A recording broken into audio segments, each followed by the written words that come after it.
días, mi carnal José Guadalupe Robledo. Jorge Arturo Estrada García.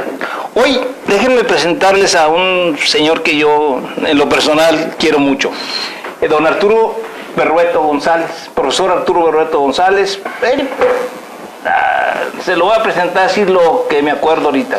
Un excelente periodista de primer nivel cuando fue joven, beisbolista, político, fue alcalde de la ciudad de Saltillo, del municipio de Saltillo en 70-72. Es profesor. Profesor, obviamente, y historiador, escritor, muchas cosas. Como él mismo dice muchas cosas. Dice él que dice más en el sobre que adentro de la carta. Esa es una frase de él. Es una gente muy connotada, muy querida en Saltillo. Para muchos jóvenes tal vez no les suene, pero actualmente él está en el... él es presidente del Colegio de Investigaciones Históricas. Aquel que, a propósito, el primer presidente que dirigió ese organismo era su padre. Otro connotadísimo coahuilense, don Federico Berrueto Ramón. Me acordé hoy de él. Y hoy él es el presidente de lo que inauguró como presidente su señor padre. Profesor, bienvenido y muchas gracias que esté usted con nosotros. Nos da mucho gusto. Usted sabe cuánto lo queremos nosotros. A mi queridísimo amigo Robledo y a Jorge Arturo, hijo de un excelente periodista que tuvimos en Saltillo, tuvimos el gusto de tenerlo, a don Antonio Estrada Salazar, a quien traté de manera como profesional. Cuando éramos alcaldes, hicimos una amistad que duró muchos años hasta que desapareció tu padre. Así es que estoy en medio de dos amigos queridos y estamos a las órdenes, a ver en qué podemos ayudar. Al contrario, que nos ilustre usted con... don Arturo conoce el Saltillo de antes, el que tú y yo seguimos añorando, y el de ahora. Sí, porque él nace en 1930. Y entonces imagínate todas las etapas que ha visto desde, estábamos platicando fuera del aire de que pues, él ingresa a la escuela anexa y que estaba anexa a la normal en aquel tiempo, ¿no? Sí, así, la escuela, pero antes de eso, déjame platicarles de mi barrio. Así como nosotros nacimos en la calle Acuña y Jiménez, ahí donde está una peluquería de don Fidel, del maestro Fidel, sí, que sigue siendo mi peluquero. Sí. Y ahora les dicen estilistas. Bueno, y vivíamos en la calle Teresita, donde está el Seguro Social, en la Antonio Narro, 2 cuadras arriba. Ahí empezaba el barrio del Piojo. El barrio del Piojo. Todos los que vivíamos ahí nos tenían que pasar los chinos, las mamás, porque había que limpiarlas y raparlos. Caramba. Porque era por orden de la salubridad y asistencia, tenía que combatirse la plaga del piojo. Y entonces ese barrio se le conocía como el barrio del Piojo. Pero pues a mucha honra. Ahora es un barrio donde han vivido muchos políticos, gobernadores, etcétera, y ya se les olvidó lo del Piojo. Sí. Es el antecedente para ir a la escuela anexa, donde estuvimos ahí, pues lo que es el tiempo, los 6 años obligatorios de la escuela primaria. Profe, usted es profesor, usted se recibió de profesor de primaria. De escuela primaria. De primaria. Una pregunta, que es cosa que muchas gentes no sabíamos, yo en lo particular lo aprendí años después de que me hice amigo suyo, pero usted fue un excelente deportista, un excelente beisbolista, que incluso a mí me platicó un amigo suyo que poco faltó para que jugara en las grandes ligas de Estados Unidos. Es decir, en las ligas mayores. En las ligas mayores. Más bien las mayores desgracias sería. No, mira, es que eso fue el béisbol es un sarampión que vivimos de jóvenes. Lo aprendimos en los barrios, en todas partes se jugaba béisbol, las pelotas eran de garra y los bates eran troncos de nogal o de durazno, de peral, el árbol que se atravesara, hacíamos un bate. Y luego jugamos en la liga, tercera fuerza, segunda fuerza, en la liga municipal de Saltillo, hasta que llegamos a la primera. A la primera, que era el Carmen Crom, los electricistas, la Harvester, eran los famosos equipos de primera fuerza. Y de ahí nos seleccionaron para la selección Coahuila, que iba a un nacional. Y en el nacional, después de eliminatorias estatales y de zona, fuimos al nacional, y en el nacional nos preseleccionaron para la selección nacional. Y ahí nos quedamos en la selección nacional, después de una eliminatoria muy rigurosa. Y yo pertenecía a la selección nacional, que fue a un mundial en 1951. ¿A dónde fueron? En México, fue sede México. Fue sede México, y ahí nos ofrecieron algunos contratos de Estados Unidos, obviamente las ligas menores. Y fue como tuvimos relaciones con el béisbol. ¿Y qué posición jugaba? Era lanzador. ¿Pitcher? Era lanzador, tenía algunas facultades para hacerlo, y estuve ahí 3 años. 3 años estuvimos yendo a Estados Unidos, teníamos buenos números, pero vino una lastimadura de brazo y dijimos adiós al béisbol. Colgamos el guante, colgamos las pelotas y ya, listo. Nos dedicamos a trabajar. A trabajar y a promover luego el béisbol aquí en Saltillo. Bueno, pues es un deporte al que uno permanentemente. Saltillo era muy beisbolero. Sí, Saltillo era muy beisbolero, no había más que béisbol. Empezaba el fútbol, había muy buen básquetbol. Y lamentablemente se ha ido quedando atrás. Había, pues el soccer empezaba ya en las escuelas secundarias y preparatorias. Y nació también con mucha fuerza el fútbol americano. También. En el Ateneo nació con mucha fuerza los daneses, y en la Narro los buitres de la Narro. Lo recuerdo muy bien porque en parte de mi trabajo en el periódico era llevar las crónicas de esos. Por cierto, se nos olvidaba decir que ¿Cuándo inicia ahí en reportero, periodista? En el periodismo? Sí, yo estuve a mí me invita, después de que ya me olvidé del deporte, me invita el licenciado Roberto Orozco Melo, después compadre mío y muy querido. Me invita a 2 cosas. Primero, a que sea su tesorero cuando él fue alcalde. Y me dio los caudales a que yo los guardara.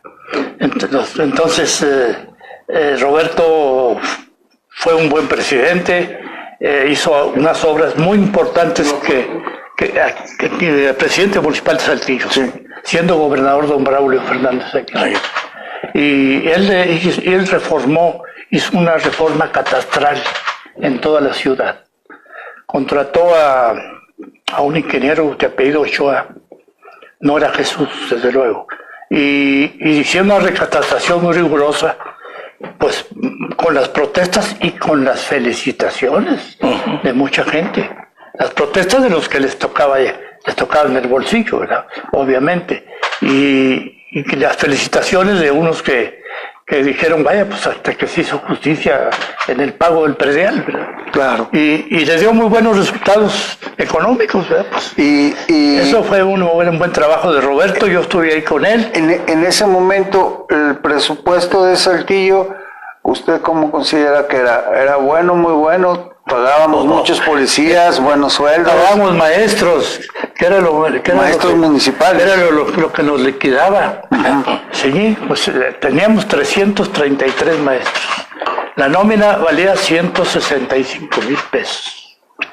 Los regidores, que ahora ganan 50 o 100,000 pesos, ganaban 1,500 pesos. Y eran 4, nada más. No eran una docena, ¿verdad? ¿Cómo cuántos policías habría? Pues 200. 200, y habría unos 50 o 60 de tránsito. Con con un dentista exclusivo para que les arreglara la dentadura por las mordidas, ¿no? Oiga, usted, don Roberto, fue antes que usted alcalde. Sí, así que sí. ¿Y luego usted qué lo sucedió? No, el que le recibió a Roberto fue don Jesús R. González. Ah, ok. Don Jesús R. González es un hombre muy respetable, muy estimado, Jesús, y él me entregó a mí. Él me entregó a mí. ¿Don Jesús era político de carrera o era comerciante? Don Jesús se formó alrededor de don Nazario, don Nazario Ortiz Garza. Trabajó en trabajos administrativos de los negocios de don Nazario. Y pues con la recomendación de don Nazario y el apoyo que tenía muchos en Saltillo, don Nazario, pues don Isidro y toda esa gente eran de don Nazario. Y entra don Jesús, entra Jesús de alcalde, y él me entrega a mí en el 70. ¿Cuántos habitantes tenía? 200,000 habitantes. 200,000. 200,000. Estamos hablando de 70. Del 70. Ahora yo creo que Saltillo anda frisando en el millón de habitantes. ¿Qué se acuerda usted de lo que más se acuerda usted? No sé si grata o ingrata la experiencia cuando fue alcalde. Cuando fue alcalde me dice el gobernador don Eulalio, me dice, ponte a trabajar y tienes que pagar el pasivo que recibiste. No, le dije. No. El pasivo era pues una suma, ¿verdad? Ya no vale hablar de eso. Pero si yo pagaba el pasivo, me comería un año de ingresos. Entonces no era posible atender los servicios públicos y pagar el pasivo, no era posible. Y entonces el compromiso que hicimos es que cuando yo saliera no aumentara el pasivo. Y así fue. Y así lo hicimos. Yo le entregué al ingeniero Salinas, a Luis Horacio, y 3 años después, y así quedó como con esos números. Pero el ingreso del municipio sigue siendo muy pobre, el federalismo de Ramos Arizpe, el federalismo político no se aplicó en el aspecto económico a los municipios. No llegó la reforma a decir de un peso que se recaude vamos a darle 20 centavos al municipio y 20 al Estado. No, al municipio no le da nada. No, y además primero cae en el Estado y luego ya le tocan las participaciones municipales, ¿verdad? Sí, hay algunas que ni siquiera llegan a los municipios. Ahora afortunadamente hay unas reformas. Ayer veía yo una cantidad que va a dar a los municipios de muy buenos millones que vienen de la explotación de los mineros, de las compañías mineras. Ese es algo que se logró hace 2 o 3 años, de que a los municipios se les participa una cosita pequeña, pero como la minería deja mucho dinero, les corresponde una buena cantidad. Eso les va a ayudar un poco a los municipios. Cuando usted sale de alcalde, ¿a dónde se integra? Soy diputado local. Soy diputado local por primer distrito, la 46 legislatura, 46ª legislatura del Congreso del Estado. ¿Cuánto ganaban los diputados en aquel entonces? Estamos hablando de 73, 74. 9,000 pesos. 9,000 pesos. Algo parecido a lo que ganan hoy. No, pues, bueno, son otros pesos. Son otros pesos también, sí. También es cierto eso, ¿eh? Sí, eso hay que ver. Sí. Un automóvil de esa época, el de 8 cilindros, que ahora vale $500,000 de pesos o más, costaba 13,000 pesos. 13,000 pesos. Ahora, algún día le dije a don Miquel Dainitine, que era el dueño de la distribuidora de la Chevrolet. oiga, don Miquel, mire qué carro trae, soy un Opel todo abollado y chocado, y trae un pantalón de mezclilla, y dijo, sí, mire qué carro, pues, tráigase uno como el que traigo yo. Sí, pero tú me lo debes. Y yo no te debo nada. Dije, pero Miguel, usted no se acaba su dinero en toda la vida, ni usted ni sus hijos, hijos. Dijo, qué iluso eres. Se acaban los imperios, que no se acabe un capital. Sabiamente. Sabio, y en esos días cayó el Shah de Persia. Y se acabó. Se acabó en joyas. ¿Qué? Usted conoció esos dos Saltillos.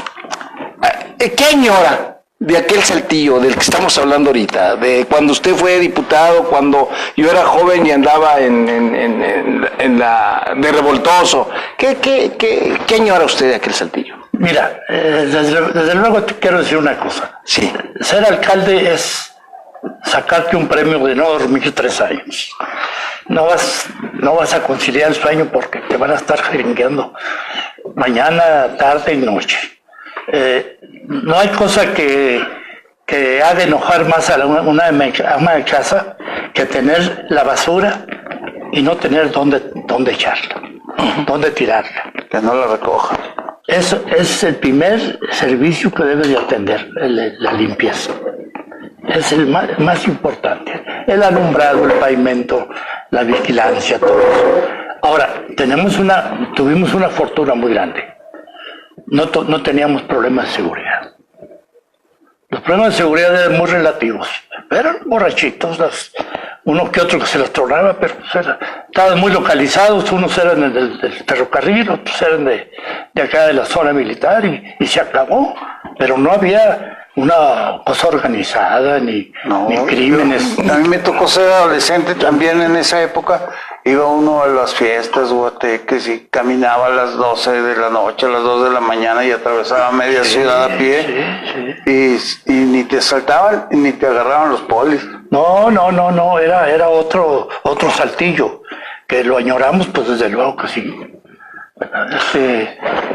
El Saltillo en que todos nos saludábamos. Sí. Antes de salirnos de esa época, como en, ¿qué sería? En el 74 hubo un trenazo que marcó la... ¿Le tocó a usted? Nos tocó a nosotros, para salir el 72. Sí. En octubre del 72, el tren de peregrinos que venían de Real de 14, de adorar a San Francisco de Asís. Ese es el santo que está ahí, ¿verdad? Sí. Y pues se descarriló aquí en Puente Moreno. Y fue un acontecimiento muy lamentable, muy penoso. Con el Ministerio Público fueron 174 muertes. Mucha gente murió posteriormente, a la semana, a los cuantos días. Otros se fueron de Saltillo y murieron por allá lejos. Yo no sé, nadie va a saber nunca cuántos fueron. Pero yo creo que no bajará de 200. Son muchos los muertos. Aquí en la noche caminabas por Saltillo, en todas las colonias, que era relativamente pequeño Saltillo, pues había 2 o 3 muertos tendidos, ¿verdad? En sus zaguanes ahí, las casitas. Todavía no se inventaban las funerarias. Todavía no había donde los velaran. Eran las casas. Sí. Todavía nos tocó esa época. Y el trenazo fue una noticia internacional. Por todo el mundo. ¿Y todavía los medios se acuerdan de de esa fecha? Nosotros fuimos y yo me habló Carlos Dávila, que era el director de seguridad del gobierno del estado, me habló a mi casa como a las 11 de la noche y me dijo, oye Arturo, habíamos sido compañeros en la primaria, hay un accidente en Puente Moreno, ferrocarrilero, ferroviario, háblale al gobernador. Dije, no, infórmate qué tipo de accidente es. Pues, no voy a despertar al gobernador porque... Sin datos. Entonces, Va él y a la media hora me habla, ¿no? Pues es muy grande la cosa, hay muchos muertos. Entonces le hablo a don Eulalio y paso por él y nos vamos por la calle de Obregón, que era la forma de llegar a Puente Moreno. Y venía un río de gente y otro río de gente que iba. Los que iban eran los curiosos que ya había corrido la noticia, que iban a ver el trenazo, ¿verdad? Y los que venían, pues eran algunos de los peregrinos que venían en los carros traseros, que no les pasó mayor cosa, y venían ya pues, de regreso. Y mucha gente ahí del barrio, de curiosos. ¿Verdad? Fue muy, realmente intervino el presidente Echeverría, nos ayudó mucho. Nadie cree que don Luis Echeverría, yo no sé si intervino Flores Tapia ahí, me imagino que sí, pero llegó aquí un subsecretario con 2 pelices llenos de billetes. Y en el Palacio de Gobierno se puso una mesita como esta y se llamó a los deudos y empezó a dársele 10,000 pesos a cada familia. Dice un dicho que las penas con pan son menos. Ahí lo corroboramos. Sí. Totalmente. No faltaron algunas damas que decían que el muerto también vivía con ella, concubinas. También le dieron sus 10,000. Sí, sí. Eso nos quitó una presión social tremenda. Y fue una medicina muy efectiva que nos sirvió para que pudiéramos ya pues recoger todos los escombros y tardamos una semana en limpiar ahí. Porque el ferrocarril pues era del gobierno, ¿no? Era del gobierno, era federal, eminentemente federal. El ingeniero Villaseñor, siendo un señorón de la ingeniería mexicana, pues tuvo que dejarle la chamba. Sí. Y tuvo que entregarle a partir de eso. A partir en sus memorias, él escribió sus memorias, yo también, y ahí menciona el episodio del trenazo. Sí, pues ahí debe decir que él tuvo que ser jurado. Pues uno de sus grandes amigos, no sé si todavía vive, no me acuerdo, el doctor que estaba en ese momento en Ferrocarriles. El doctor Morales. Luis Morales. Era, Luis Morales Benavides. Sí, yo lo conocí en el rancho del profe. Sí, que ya por cierto, Valle Florido no es suyo, ¿verdad? Del hospital. Todavía sigue siendo Valle Florido suyo. Yo me acuerdo. No, ya no. Bueno, en ese rancho era extraordinario, Lozado nos hacía favor de invitarnos al profesor con una serie de gentes muy notables en todos los aspectos. Jóvenes y... Sí, había de todos, ¿verdad? Fue una buena época. Sí, muy buena época, me acuerdo. Bueno, regresando a Saltillo, sí. Pues el trenazo, pues eso fue el trenazo fue un descuido. Hubo un descuido de la compañía del Ferrocarriles Nacionales de México, porque el tren, los velocímetros, las 2 máquinas que venían adelante, se enterraron en la curva del Puente Moreno, se enterraron en el barro, y quedaron de aquí a la escalera para irse al barranco. Si se han ido al barranco hubiera sido peor. Se hubiera llevado todo el tren. Y lo que pasa es que los carros, con la velocidad que traían, los velocímetros se pararon a 120 kilómetros, que era, según la ruta crítica de los ferrocarriles, era una curva para tomarla a 60 kilómetros. ¿Y había cuesta o qué? Bueno, no, era bajada desde Carneros, es una bajada hasta Saltillo, hasta Monterrey, ¿verdad? Sí. Es un escalón que vas ahora al altiplano mexicano, ahí en Morelia, en Carneros. Ahí agarras los 2,000 metros ya hasta San Luis, hasta Zacatecas. Sí, fue dantesco. Yo me acuerdo que los muchachos de la prepa hicimos pues para ir a ayudar, después nos dijeron que nos devolviéramos porque además estaba uno sobre otro. Sí, se incendiaron y todo. Se telescopiaron. Sí. Y se incendiaron 2. 2, exacto. La gente cargaba siempre en aquellos tiempos una botellita de alcohol. o más grande o más chica, como tú quieras. Y la llevaban pues, para los dolores, y hace un pistito de vez en cuando. Y eso se derramó y con el estruendo pues, se incendiaron y hubo quemados y escenas muy duras, muy patéticas. Yo vi fotos, o sea, de los periódicos y en las hemerotecas. Gracias. Sí, o sea, muy impresionante, ¿no? Sí, desde primeros planos hasta panorámicas y todo eso.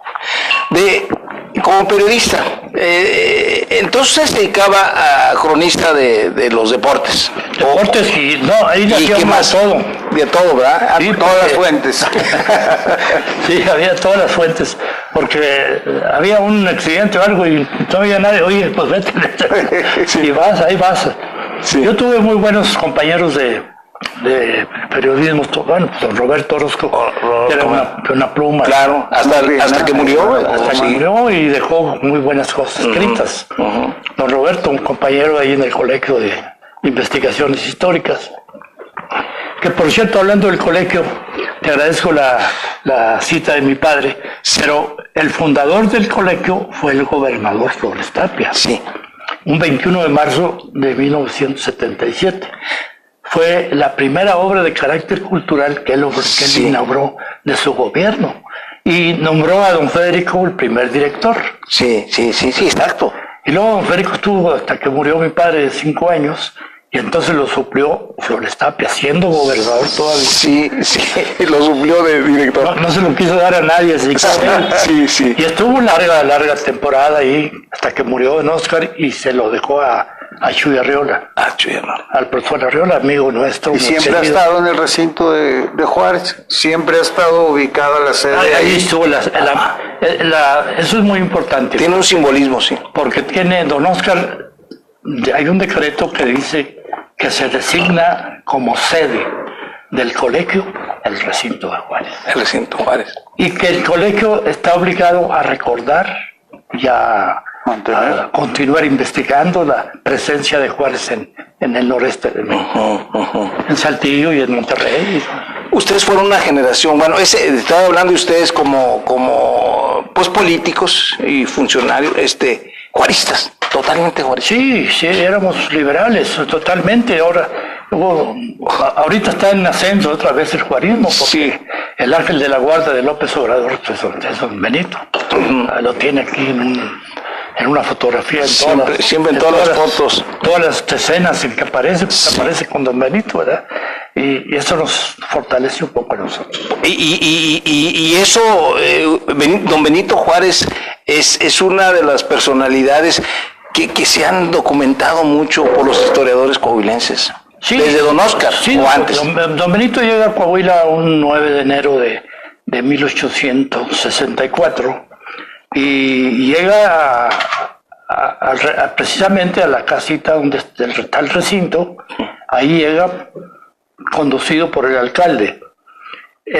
Pero en esa época Saltillo era un municipio, pertenecía al estado de Nuevo León, porque 4 años atrás, don Santiago Vidaurri de facto se abroga, se anexa a Coahuila, a Nuevo León. Sí. Y pues era un poderoso señor, ¿verdad? Claro. Y llevó el archivo de Coahuila a Nuevo León y entonces Saltillo quedó como municipio. Sí. Y en ese momento que llega don Benito aquí, era municipio Saltillo. Era municipio. Y mi esperanza es que le venía a recibir Vidaurri. No, pues eran contrarios. Sí. No, pues, te quiero decir una cosa. Vidaurri fue un liberal del más destacado que el mismo Juárez. Sí. En el norte, en el noreste. Mete a la cárcel a un obispo de Nuevo León, lo destierra, prohíbe el diezmo lo prohíbe, todas esas cosas lo hace don Santiago Vidaurri. El problema de Santiago Vidaurri fue que ya con la invasión de los franceses, estando Juárez en Monterrey, después de estar en Saltillo, va a Monterrey, Y estando ahí en Monterrey, desembarca Maximiliano en Veracruz con Carlota, y el ejército francés invade México, ¿verdad? Y entonces pues ya por eso se viene Juárez acá, porque tenía temor de que lo aprendieran y lo fusilaran, lo hubieran fusilado. Eso ni duda te quepa. Sí. Y entonces don Santiago mantuvo el liberalismo en el noreste. Es más, a nosotros nos acusaba don Santiago de santanistas. A los de Saltillo. Porque los de Saltillo llega el plan de Ayutla, y el plan de Ayutla que reconoce desde luego a Juárez. Juárez forma parte de esa generación, y los de Saltillo reconocen el plan de Ayutla, y don Santiago hace un plan, el plan de Monterrey, quizás más avanzado que el de Juárez, que el de Ayutla. El de Ayutla. Pero ya estaba aquí. El problema de don Santiago es que firma y se da de alta con el imperio, ¿verdad? Y se lleva a Quiroga, ahí el general Quiroga, que es el segundo de él, se lo lleva entre las patas y también lo mete al imperio, y finalmente pues lo fusilan. Los fusilan los juaristas en México. A don Santiago pues ya rendido, ya fusilado Maximiliano en el Cerro de las Campanas, pues no le iban a perdonar a don Santiago, ¿no? Ahí está, lo tienen ellos en Catujanos. En la mesa Catujanos. Una pregunta nada más, porque a mí se me pierde eso. ¿Está en Coahuila la mesa Catujanos o en Nuevo León? Está en Coahuila. En Coahuila. Candela. Ok.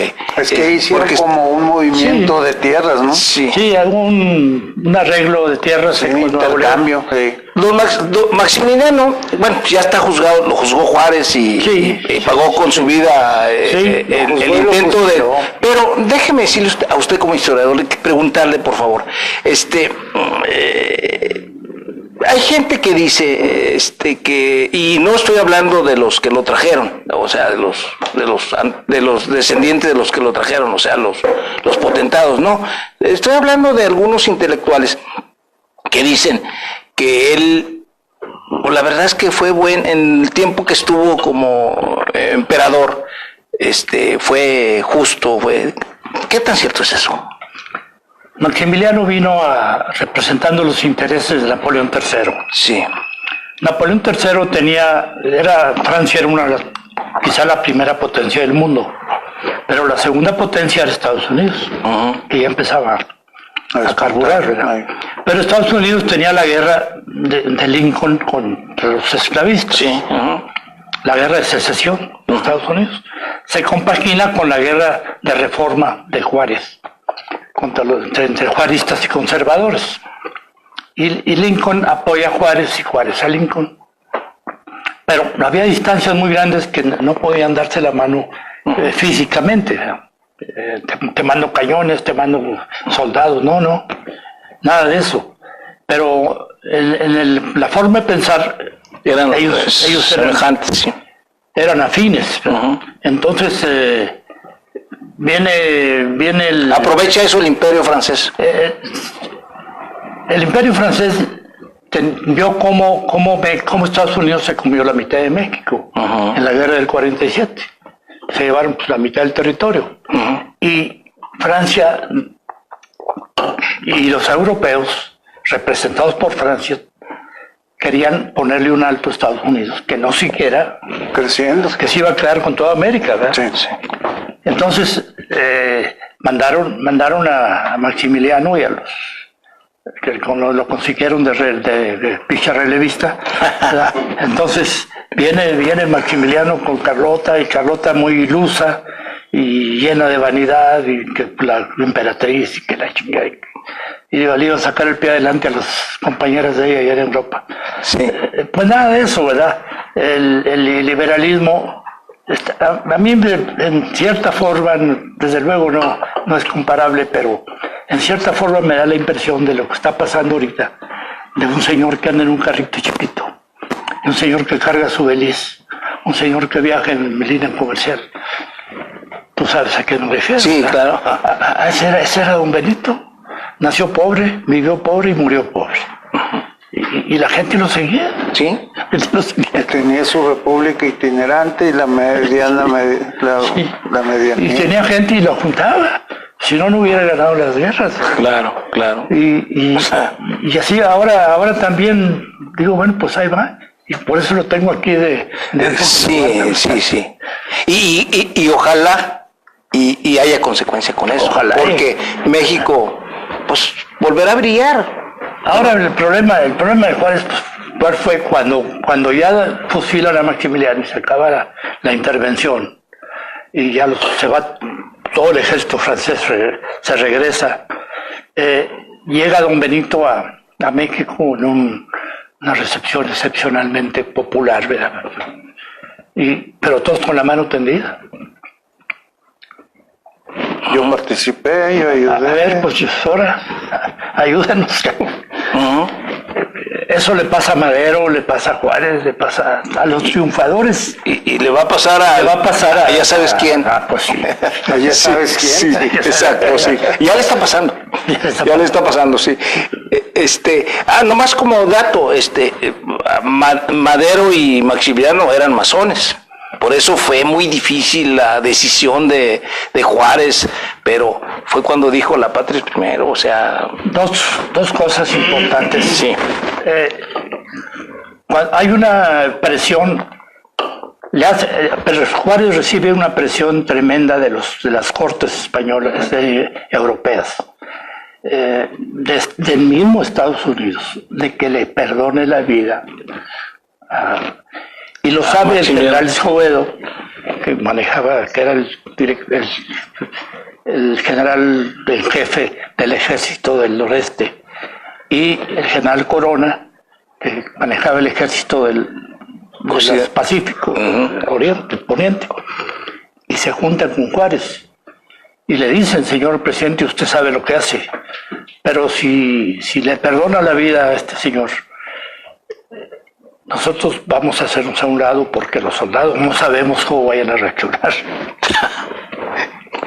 Había sido tan dura la contienda Sí, tan cruel, que Juárez se siente pues, obligado, ¿verdad? Y además era atreverse a matar a un miembro de una familia real, cuando las familias reales venían directos de divinos, ¿no? Traían y sangre azul y todo. Entonces, que una nación como México, que apenas comenzaba y que estábamos como siempre subdesarrollados a sus ojos. Entonces fue una posición muy difícil para Juárez.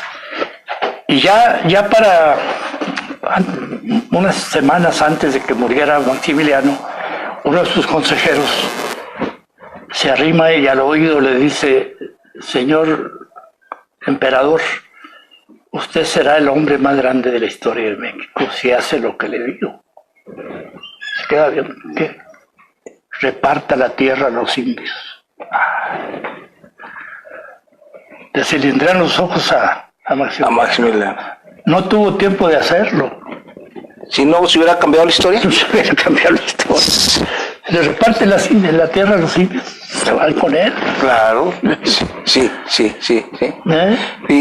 Y eso se quedó en un proyecto, ¿verdad? Nosotros platicábamos que en San Luis Potosí, en el Palacio de Gobierno, todavía hay un sitio donde está hincada la princesa Salam, sí. Frente a Juárez, que estaba, ahí pasó eso en San Luis Potosí, son de cera, sí.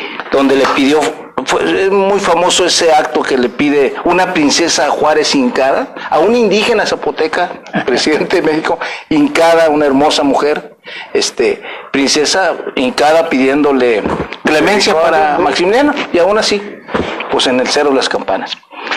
Ahorita hablábamos, don Arturo, de que el primer director o presidente es más, a mí una vez me platicaba Flores Tapia que él había hecho esa primera obra de lo del recinto, pensando en su padre, o sea, es para don Federico, porque pues Flores Tapia tenía mucho que ver. También es cierto que don Federico no se puede interpretar la política de décadas sin su figura. Todos los políticos tenían algo que ver con don Federico. Flores Tapia era uno de ellos. Al menos él lo reconocía. Pero platíquenos algo de ese gran hombre que fue su padre. Por cierto, fue subsecretario de Educación cuando los secretarios y subsecretarios de Educación eran hombres muy notables, de Educación Nacional. Platíquenos algo de su señor padre. Don Federico pues, nace en un mineral, en San Felipe, 20 kilómetros abajo de Sabinas, abajo del río. Y San Felipe fue el primer mineral que proporcionó carbón de forma industrial. Eran explotaciones poceras nada más. Y ya San Felipe se convierte en una mina en forma y ahí llega a tener 30,000 habitantes. Es grande. Bueno, ahí nace don Federico y enfrente nace el Indio Fernández y bueno, gentes notables. Y don Federico se van, ellos ya con la revolución se van a Ujita, al lado de Sabinas. Ahí nacen otros hermanos de él. Después se van a Lampacitos, acá cerca de rumbo a Monclova. Después se cambian a Nava. Y ahí termina el peregrinar la familia Berrueto. Cuando don Federico tiene 16 años, ya pasadito para ir a primaria, para ir a la normal, llega, yo digo, los primeros frutos de la revolución. Llega el profesor Castro, no recuerdo el nombre, a Nava para que traerse a los 2 o 3 muchachos más distinguidos de la primaria a la normal o al Ateneo a estudiar. Era una beca que les daba el gobierno del Estado, pero ya bajo la influencia de Carranza. Y viene don Federico de 16 años, viene a la normal y termina su carrera, y mal termina su carrera cuando ya están. Mi papá creció en medio de los sindicatos mineros, conoció muy bien a los líderes y conoció las luchas que tenían contra las compañías extranjeras, la Peñoles, y se van y se une con Casiano Campos, que también era maestro, compañero de él. Y también notable. Y paran las minas, se convierten en líderes mineros y lo paran las minas y se hace una situación ya armada, son detenidos y son encarcelados en Monclova. Les toca la celda que le tocó al padre Hidalgo, ahí les tocó, dice que se les apareció todas las noches. No, y en la mañana decía don Federico que a él y a Casiano todas las mañanas les formaban cuadro, los clarines y los tambores para fusilar. No, estuvieron 2 meses hasta que los trajeron a Saltillo. Y aquí hablaron con el gobernador y los soltó. Pero ese es desde el inicio de la vida de don Federico. De don Federico, en la lucha. La lucha. Nomás déjeme aclarar. No fue un luchador de los que van a poner flores o van a quitarlas o van a poner banderas rojo y negra o están en internet. Sí. Déjeme decirle nada más a los que nos hacen favor de asomarse ahí en la cámara. Fíjese, alguna vez don Carlos Saavedra, recién termina el gobierno de Salinas. Don Carlos le da proceso una entrevista y defiende Salinas cuando los primeros 2 meses de Cedillo. Entonces a mí se me ocurre escribir que algo que alguien me había dicho de mucha confianza mía, que don Carlos Averop, el banquero rico, ya se murió, que era coahuilense también, que era también profesor, y don Federico, Casiano Campos y una playa de gentes, además de liberales algunos, todos sean procomunistas, proobreros, porque hay que decirlo, eso durante mucho tiempo se tuvo miedo de decirlos. Nada más le voy a decir algo, escribí yo eso y yo no sé quién se lo mandó a don Carlos, y me invita con una carta a que vaya a salvarlo, y lo veo. Por cierto, ahí encontré saliendo a la hora que salió de la cárcel el Bester Gordillo. Y me dijo, efectivamente, usted me recordó algo que no se me ha olvidado, pero que nadie decía. Es decir, ellos eran comunistas. Entonces, nada más quería aclararlo. Don Federico era a mí me tocó el gran honor de conocerlo, de platicar con él. Pero los comunistas, decía el joven de 18, 20 años, 22 años, que de joven no es comunista. No es joven. No es joven. Bueno. Pero el viejo de los 40, 50 años que es comunista, pues está equivocado. Es muy buena esa que dijo. Eso también lo dijo Entonces, el asunto de la vida es permanecer Exacto. con los valores de la honestidad, de la honradez, permanentemente. Sí. Morir con ellos, esos. Y estos no, estos brincaron sí. Bueno, pues fue el que negoció. El capital francés lo manejaba Carlos Saavedra. Sí, exacto. Luego se cambió del otro lado. Pues se volvió millonario. Súper millonario. Pues fue el que negoció lo de Fobaproa. Era el Banco del Atlántico. El Banco del Atlántico. Entonces, pero le gustó eso, porque bueno, pues de alguna manera era una herida que todavía traía. Sí, era una herida. La verdad es que ha de doler mucho dejar de ser lo mejor que tuviste. Sí, tu ideal de vida.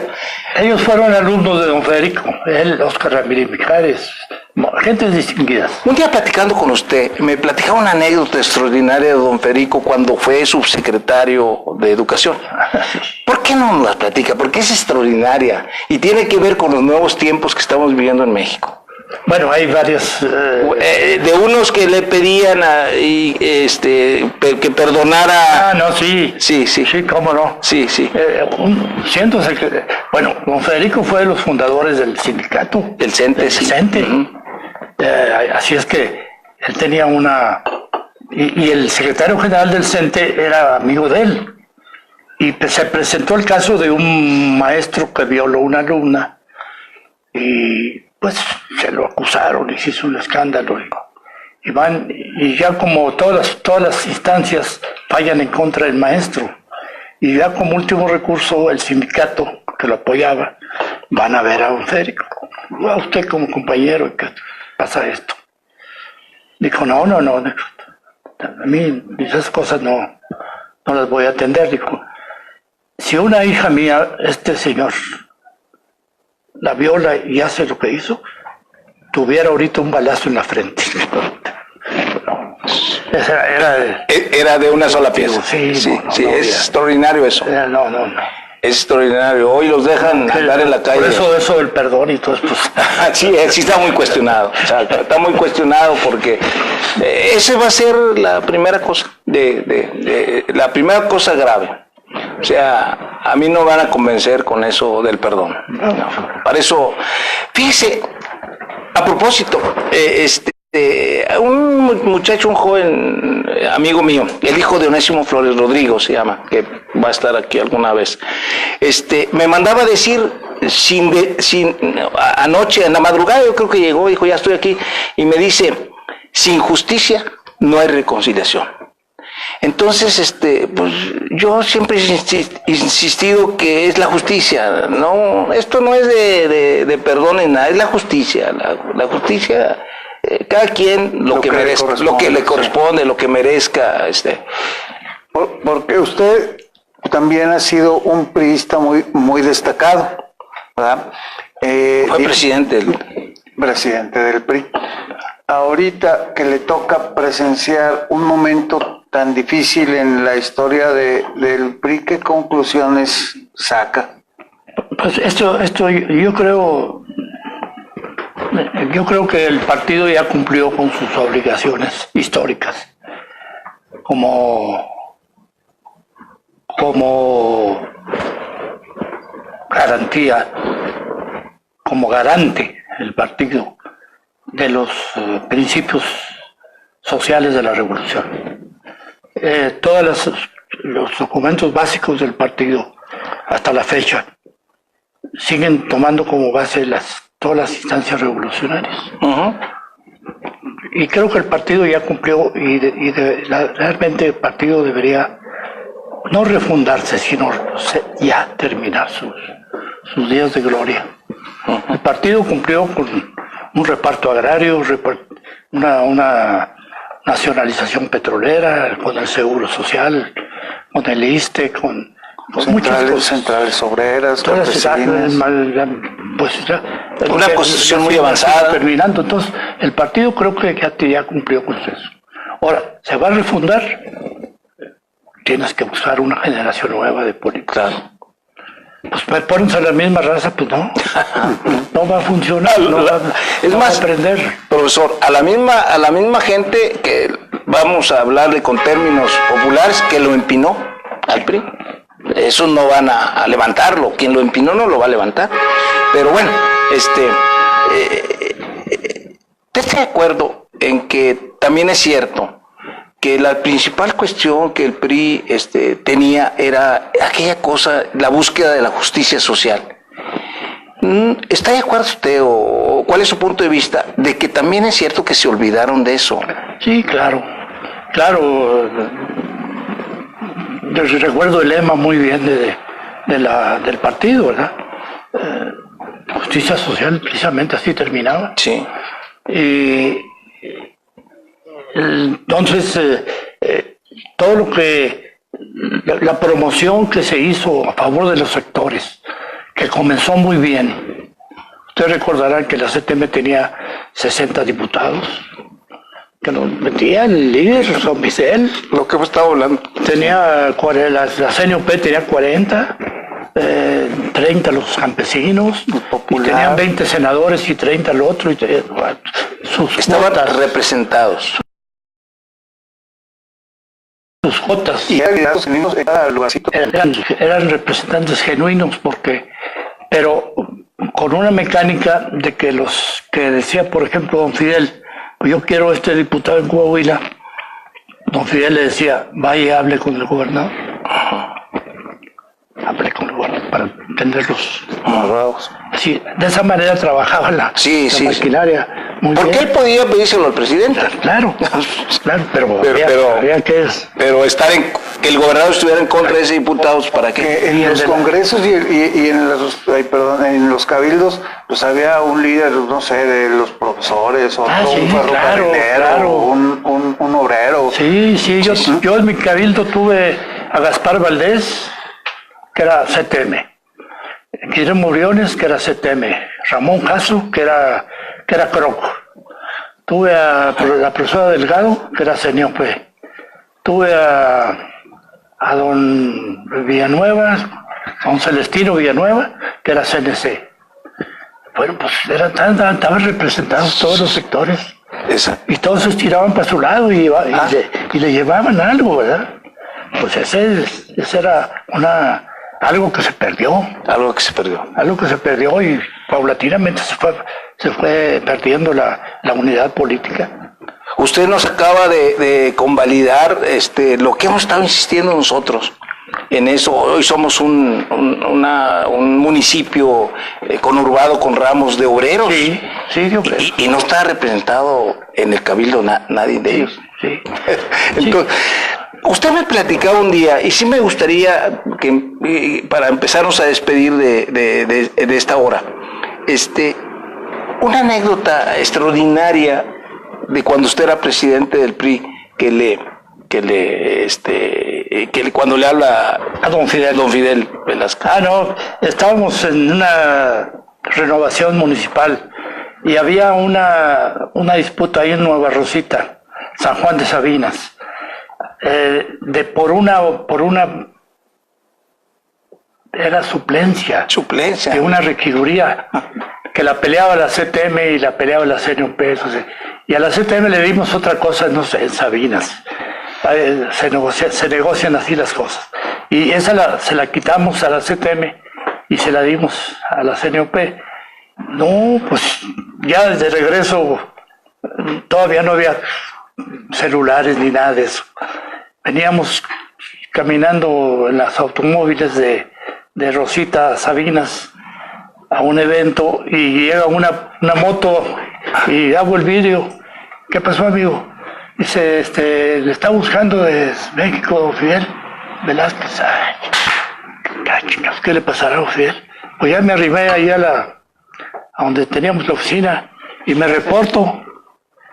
Y yo ya había conocido a don Fidel desde 2 ocasiones.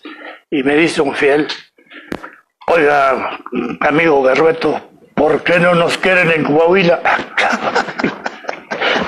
Así es. No, don Fidel, sí lo queremos, cómo no. Estoy muy bien recibido siempre. Pues no parece porque nos acaban de quitar una... Ay, fíjate cómo defendía a don Fidel a una suplencia. Una ínfima. Y de un municipio pequeño. De un municipio pequeño y una suplencia. Suplencia. No, don Fidel, cuente con ella, pues que a ver cómo le arreglamos ahí. Al otro lo hicimos ahí, no se me acuerdo que juez de algo le hicimos ahí. Pero salió bien. ¿Por qué de tantas cosas que usted vivió? Deporte, periodismo, política, historia, todo eso. ¿Por qué termina? ¿Por qué decide terminar toda esa carrera como historiador? Porque así lo reconocen, mira, lo reconocemos todos sus amigos. Yo a mi padre le debo muchas cosas. Un consejo que, viendo un diccionario el Nacional, editado por la Porrúa, que es una de las grandes editores de México. Que todavía existe. Sí, cómo no, es el Diccionario Nacional Geográfico. Y lo estaba leyendo yo, ahí en la biblioteca de don Federico. Él lo tenía. Y le digo, oiga, qué buen diccionario, es muy serio, hijo. Lo que veas ahí es la verdad. No, pues qué bueno. Y que, oiga, y de Coahuila, dijo, no hay, habrá que hacerlo. Me dijo, habrá que hacerlo. Y cuando por ciertas de la política voy allá al consejo editorial, sí, ¿verdad? Porque los enredos que son muy largos de contar, voy a dar al consejo editorial y me encuentro con muy buen equipo de trabajo, con maquinaria, con imprenta, insumos, papel, con tipógrafos, con una bola de gente que dije, no, pues ahora es cuando. Ahora es cuando empezamos primero abrimos un foro para editar, y editamos muchos títulos. Y también hicimos el diccionario. Uh-huh. ¿Qué me sirvió? Me sirvió el coro político de mi padre. Uh-huh. Que conoció mucha gente nacionalmente y localmente, pero era de Coahuila. Uh-huh. Entonces ya empezamos con eso, después con lo mío, y luego con las instituciones, con la Normal, con la Ateneo, con el Tecnológico, la Narro, la otra, la universidad, y se hizo con una metodología incierta, porque ¿cómo le vamos a hacer? Y tomamos algunas determinaciones, si no lo hubiéramos hecho. Por ejemplo, de una institución, aquí vamos a ver a todos los directores, para adentro, buenos y malos, ahí van. Y así fuimos decidiendo. Luego, de la cuadrilla de maestros, pues es más difícil, porque nosotros podemos hablar de los que tuvimos nosotros, pero no de los que ya se adelantaron, los anteriores y los posteriores. Está hablando el profesor del diccionario enciclopédico del que fue usted geográfico de Coahuila. Le decía a Jorge, se lo quiero decir incluso públicamente para que quede en la red, gracias a que usted lo hizo, me incluyó. Porque, ¿sabe por qué, profesor? Porque yo siempre me sentí marginado de todo. A pesar de que anduvimos ahí en la bola, pues siempre, gracias a eso, y se lo quiero agradecer, porque finalmente eso significa un orgullo para nuestros hijos y nuestros nietos. Claro. ¿Y se sigue reeditando? Queremos editar la cuarta edición. La cuarta edición, estoy trabajando en ello, tengo... Qué bueno. Unas 300 biografías nuevas. Pero estoy atorado en revisar de lo que ya está publicado. Hay, no sé, unas 1000 o 1500 personas que están vivas, Sí. que aún existen. Y como hace 15 años se editó el último, Pues habrá ya que han ido preguntarles modificándose. a ellos ¿Qué más? qué ha pasado en los últimos 15 años. ¿verdad? Sí. Pues que le dieron un premio, que escribió un libro o 2 libros, bueno, pues para anotarlos en la ficha. Eso es un trabajo. Titánico. Claro. Sí, sí. Y ahí estamos atorados. Necesitamos gente, necesitamos recursos.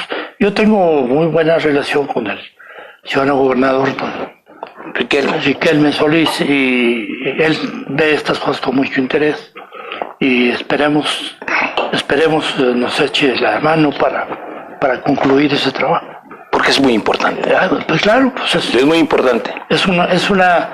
tiene mucho de historia, pero tiene más de sociología, Sí. que es lo que va a quedar. Es una referencia a la sociedad de su tiempo. Nosotros que nos dedicamos ahora a esto, que usted ya conoce porque fue también reportero y periodista, ahí está a un lado. O sea, a ver, quiero saber cuándo fue don Arturo Berrueto alcalde, o Luis Horacio, o quien sea, Sí. y ahí lo vemos. ¿Qué fue además de eso? Sí. Ahí lo vemos. Entonces, es una minuta de todo, quizá no estén todos, pero de muchos de los coahuilenses Que han destacado. han hecho. Profesor, a nosotros nos gustaría que hubiera otra oportunidad con usted, y le agradecemos mucho haberse trasladado hasta aquí. Le agradecemos a Luis Fernando Hernández, que nos hizo favor de